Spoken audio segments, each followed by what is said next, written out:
దేవుని నామమునకు మహిమ కలుగును గాక. ప్రభునందు ప్రియమైన దేవుని బిడ్డలారా, దేవుని నామంలో మీకు వందనాలు, శుభాలు తెలియజేస్తూ ఉన్నాను. దేవుని యొక్క మహాకృపను బట్టి వీడియోస్ చేయటానికి దేవుడు మా ఎడల ఆయన ప్రేమను కనపరుస్తున్నందుకు దేవునికి వందనాలు. మీరందరూ ఈ వాక్యాలను చూస్తున్నారు, అందును బట్టి మిమ్మల్ని కూడా మేము దేవుని నామంలో అభినందిస్తున్నాము. మిమ్మల్ని దేవుని నామంలో ఆశీర్వదిస్తూ ఉన్నాము. కొద్ది సమయము మీతో గడపటానికి దేవుడిచ్చిన కృప కొరకు వందనాలు తెలియచేస్తూ చిన్న ప్రార్థన చేసి వాక్య ధ్యానం చేద్దాం. మహోన్నతుడా, మహాగణుడా, పరిశుద్ధుడా, మా పరలోకపు తండ్రి, ప్రభు అయిన యేసుక్రీస్తు దేవా, పరిశుద్ధాత్మ దేవా, మీకు స్తోత్రం. అనేకులకు సువార్తను నైనా విస్తరింప చేయాలని ప్రసారం చేయబడుతున్న ఈ వాక్యములు ప్రభువా, నేను మహిమార్థమై అనేకులకు నాయన రక్షణార్థమైన వాసనగా ఉండటానికి సహాయం చేసి మీరే మహిమ పొంది మమ్మల్ని ఆశీర్వదించమని యేసు నామంలో ప్రార్థిస్తున్నాను తండ్రి, ఆమేన్. ఈరోజు మన ధ్యాన వాక్యము అపోస్తలుడైన పౌలు హెబ్రీయులకు రాసిన పత్రిక 5వ అధ్యాయము 7వ వచనము చదువుకుందాం. అపోస్తలుడైన పౌలు హెబ్రీయులకు రాసిన పత్రిక 5వ అధ్యాయము 7వ వచనము. శరీరధారి అయి ఉన్న దినములలో మహారోదనంతోనూ కన్నీళ్లతోనూ తన్ను మరణం నుండి రక్షింపగలవానికి ప్రార్థనలను యాచనలను సమర్పించి భయభక్తులు కలిగి ఉన్నందున ఆయన అంగీకరింపబడెను. దేవుడి వాక్యము మన వినికిడిలో దీవించును కాక. ఇటీవల కాలంలో ఈ వాక్యము మనము అనేక సార్లు విని ఉన్నాం. ప్రసన్న బాబు ఈ వాక్యాన్ని వివరించారు. ఈ వాక్యంలో ఉన్న ఒక మాటను ఆయన స్ట్రెస్ చేసి మాట్లాడారు, యాచన అనే మాట. ఈ యాచన అనే పదాన్ని ఆయన వక్రీకరించి మాట్లాడినట్టుగా మనం చూస్తూ ఉన్నాం. ఆయన ఉద్దేశ ప్రకారము ఆయన మాట్లాడాడు. ఆయన మాట్లాడిన మాటను నేను కొంచెము వివరించాలని ఇష్టపడుతూ ఉన్నాను, దానిలో ఉన్న సత్యాన్ని. ఈ మాట అపోస్తలుడైన పౌలు రాస్తూ ఉన్నాడు. ఆ సందర్భం మనకు తెలుసు. 5వ అధ్యాయం మొదటి నుండి చదువుతూ వస్తే ఆ సందర్భము మనకి చాలా క్లియర్ కట్గా అర్థమవుతుంది. తదుపరి ఈ సందర్భానికి మూల సందర్భము యేసుక్రీస్తు వారు శిలువ మరణానికి ముందు రాత్రి శిష్యులతో ఆయన గడిపిన సమయంలో యోహాను సువార్త 17వ అధ్యాయంలో తండ్రికి పెద్ద విజ్ఞాపన ప్రార్థన చేశారు. యోహాను సువార్త 17వ అధ్యాయము మొత్తం కూడా యేసుక్రీస్తు వారు చేసిన సుదీర్ఘమైన ప్రార్థన. అలాగే లూకా సువార్తలో కూడా గెత్సెమనీ తోటలో ప్రవేశించిన తర్వాత ఆయన ప్రార్థించి మోకరిస్తూ, తండ్రి, ఈ గిన్నెను నీకిష్టమైన ఎడల తొలగించు, అయినను నా చిత్తము కాదు నీ చిత్తమే సిద్ధించునుగా. కానీ యేసుక్రీస్తు వారు ప్రార్థించిన సందర్భంలో ఆయన ప్రార్థనను గురించి ఏమని వ్రాయబడి ఉందంటే, లూకా సువార్త 22వ అధ్యాయము 45వ వచనము. ఆయన వేదన పడి మరింత ఆతురముగా ప్రార్థన చేయగా ఆయన చెమట నేలన పడుచున్న గొప్ప రక్త బిందువుల వలె ఆయను. యేసుక్రీస్తు వారు చివరి గడియలలో, చివరి క్షణాల్లో, ఇంకా కొద్ది సమయంలో బందిపోటులు వచ్చి యేసుక్రీస్తుని బంధించి తీసుకుని వెళ్ళటానికి కొద్ది సమయానికి ముందు శిష్యులతో ఆయన గెత్సెమనీ తోటలోనికి వెళ్ళి అక్కడ మోకాళ్ళుని ప్రార్థన చేసే ఉదంతం మనందరికీ బాగా తెలుసు. శిష్యులను కొంత దూరంలో ఉంచి ఆయన ఏకాంతముగా వెళ్ళి ప్రార్థన చేస్తున్నాడు.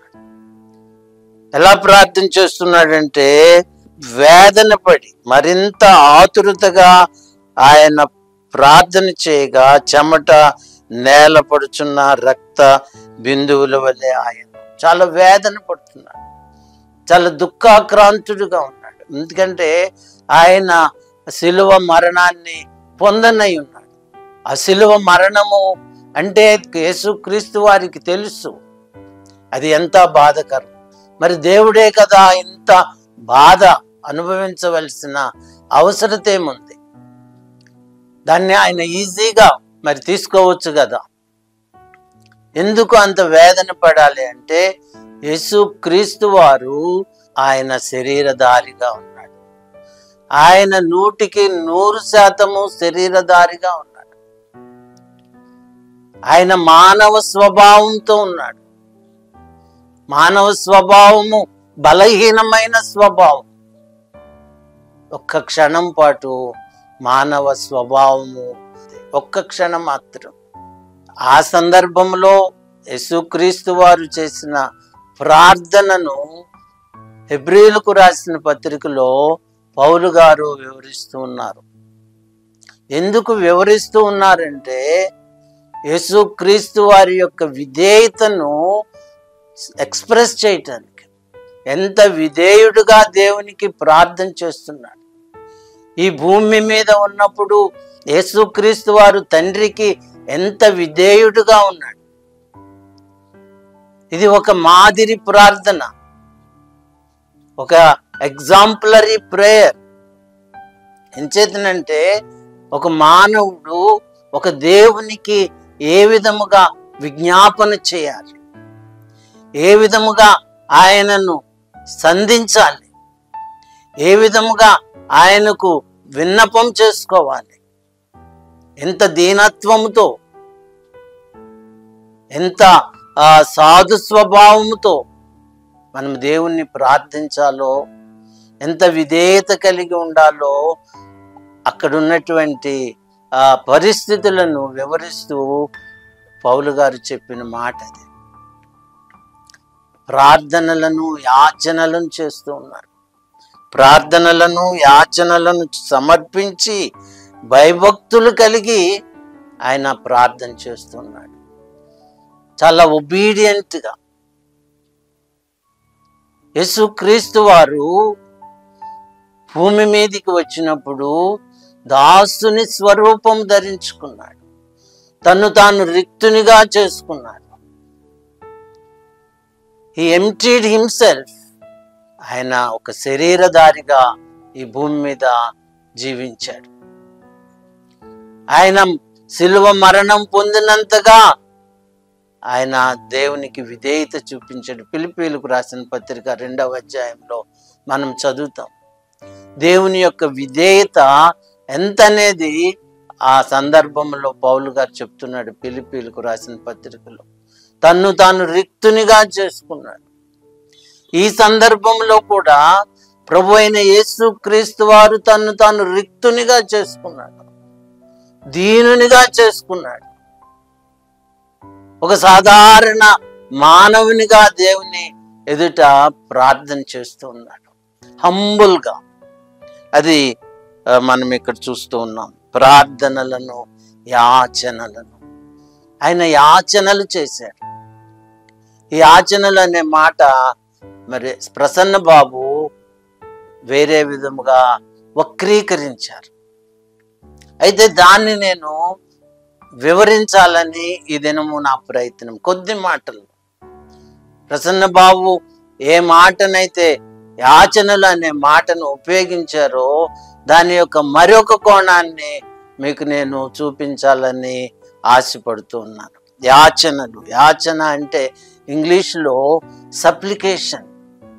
Jesus offered his prayers and supplications. యేసుక్రీస్తు వారు ఆ క్షణంలో, ఆ గెత్సేమని తోటలో, ఆ మరణ యాతనలో, మరణ వేదనలో ఆయన ప్రార్థన చేస్తున్నారు. ఎలా ప్రార్థన చేస్తున్నారు? యాచించుతూ ప్రార్థన చేస్తున్నారు. సప్లికేషన్. ఆ సప్లికేషన్ అంటే ఏంటో నేను మీకు తెలియచేస్తాను. What is supplication? సప్లికేషన్ అంటే యాచన అని తెలుగు తర్జుమాలో వ్రాయబడి ఉంది. ఈ సప్లికేషన్ అంటే దీనత్వంతోనూ సిన్సియర్గా నమ్మకత్వంతో చేసే ఒక ప్రార్థన, ఒక విజ్ఞాపన, with humble request. It is a sincere and humble request. చాలా దీనముగా ఆయన దేవునికి విన్నవించుకుంటున్నాడు. Supplication refers to a humble and sincere request or prayer. కాబట్టి ఇది ఒక దీనత్వముతో దేవునికి సమర్పిస్తున్న ఒక ప్రార్థన. యాచన అంటే ఒక ప్రార్థన, ఒక విన్నపము. ఎలాంటి విన్నపం అంటే దీనత్వముతో.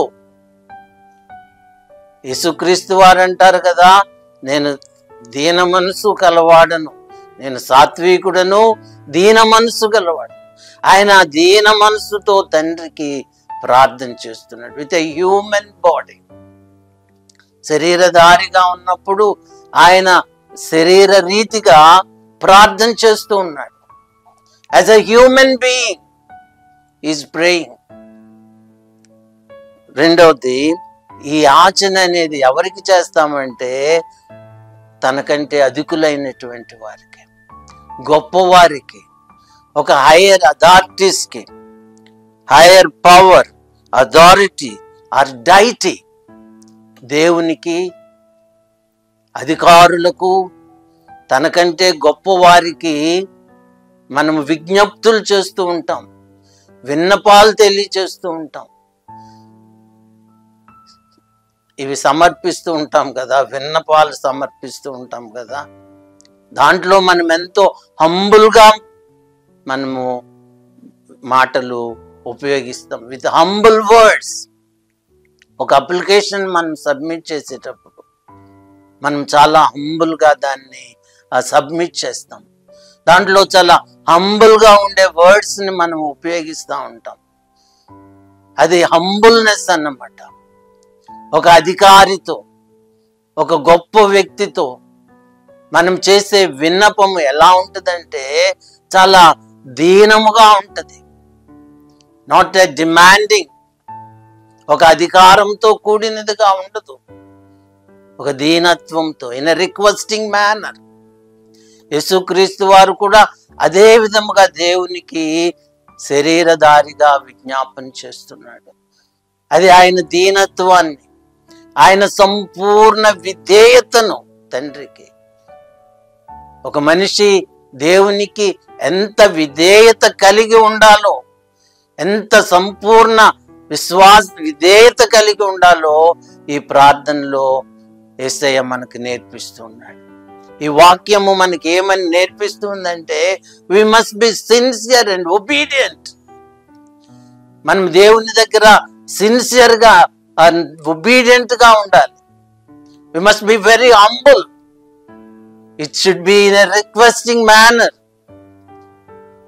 మనము దేవుని దగ్గర బతిమలాడుకునే వారమే, యాచించే వారమే. అంటే ఒక గౌరవప్రదంగా మనం దేవుణ్ణి బతిమలాడుకుంటున్నాం. యేసయ్య కూడా తండ్రిని ఘనపరుస్తూ, తండ్రిని మహిమపరుస్తూ, తండ్రిని గొప్ప చేస్తూ ఆయన దీనుడుగా ఈ మాటలు చెప్తున్నారు. కాబట్టి ఈ మాటలు మన కొరకు వ్రాయబడి, ఈ మాటలను పౌలు గారు మళ్ళీ ఎందుకు తీసుకొచ్చి హెబ్రీ పత్రికలో దాన్ని ప్రస్తావించారంటే మనకు విధేయత నేర్పించడానికి. యేసుక్రీస్తు వారే ఇంత విధేయుడుగా ఉన్నప్పుడు మనం ఎంత విధేయులముగా ఉండాలి అనే విషయాన్ని తెలియచేయటానికి గౌరవప్రదముగా మనం చేసే విన్నపం. It's not begging, it's not at all begging. It is with a sense of reverence. ఒక గౌరవముగా యేసుక్రీస్తు వారు చేసిన విన్నపం. As a human being, Jesus was a human being. మనము కూడా మానవులుగా ఉన్నాం కాబట్టి దేవుని యందు విధేయత కలిగి ఉండాలి. We must be humble in the sight of God. దేవుని ఎదుట మనము తగ్గింపబడిన వారముగా ఉండాలి. దేవుని ఎదుట మనము దీన మనస్సు కలిగిన వారముగా ఉండాలి. దిస్ వర్స్ టెల్స్ us, ఈ వచనం మనకు బోధించే సత్యం అదే. ఈ యాచన అనే పదము it is often characterised by a sense of humility. Humility అంటే దీనత్వము, తనను తాను తగ్గించుకునే విధానం. Jesus humbled himself. మనం దేవుని ఎదుట ఎలా ఉంటున్నాం? Are we humble before Jesus? అనేక సార్లు మనం అహంకారులుగా ఉంటున్నాం. ఆయన అహంకారులను ఎదిరించి దీనులకు కృప చూపించే దేవుడని దేవుని వాక్యము మనకు తెలియచేస్తుంది. హ్యూమిలిటీ, సిన్సియారిటీ అండ్ రెస్పెక్ట్, గౌరవప్రదముగా. కాబట్టి it is a powerful word. యాచన అనేది చాలా శక్తివంతమైన మాట, చాలా అర్థవంతమైన మాట, చాలా గంభీరమైన మాట. దాన్ని ఉపయోగించే విధానంలో మనం ఉపయోగించినప్పుడు ఆ మాట యొక్క గొప్పతనం మనకు అర్థమవుతుంది. కాబట్టి ప్రసన్న బాబు ఈ విషయాన్ని తెలుసుకోవాలని నేను ఆశపడుతున్నాను. ప్రసన్న బాబుకి మరి దేవుని గురించిన జ్ఞానము కలగాలని నేను అనుకుంటున్నాను. He seems to be a lad. కాబట్టి దేవుని వాక్యాన్ని ప్రకటించే ముందు దేవుని గూర్చిన జ్ఞానము కలిగి బోధించుదుము గాక. ఆమేన్.